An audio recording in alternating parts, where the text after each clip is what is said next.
दैवी ताकदीचा दावा करणाऱ्या भोंदूखराचा जादूटोणा नाशिक पोलिसांनी उतरवला। आता ताकद उरली नाही। पोलिसी खाक्यानंतर चौकीतून बाहेर पडताना खरातच्या गयावया।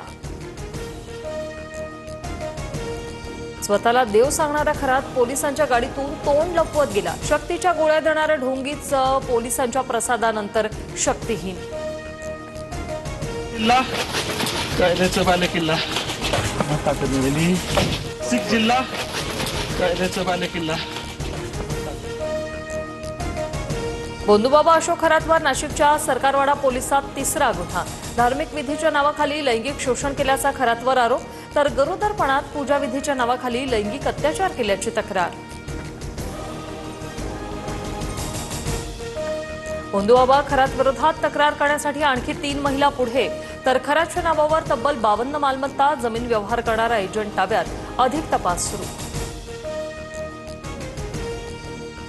खरातच्या भोंदूगिरीचा भांडाफोड आम्हीच केला। खरात प्रकरणातील तपासाची सूत्र आता वरिष्ठ स्तरावर, कुणालाही सोडणार नाही, मुख्यमंत्री फडणवीसांचा इशारा। भोंदूबाबा अशोक खरात प्रकरणाचे पडसाद विधान भवनात गाजण्याची शक्यता। विरोधक सरकारला धारेवर धरणार। भोंदूबाबाच्या दरबारात जाणाऱ्या मंत्र्यांना सहारोपी करा, संजय राऊतांची मागणी। तर भोंदूगिरीला पायघडा घालणाऱ्या तत्कालीन मुख्यमंत्री उद्धव ठाकरेंनाही सहारोपी करायचं का, नवनाथ बन यांचा सवाल।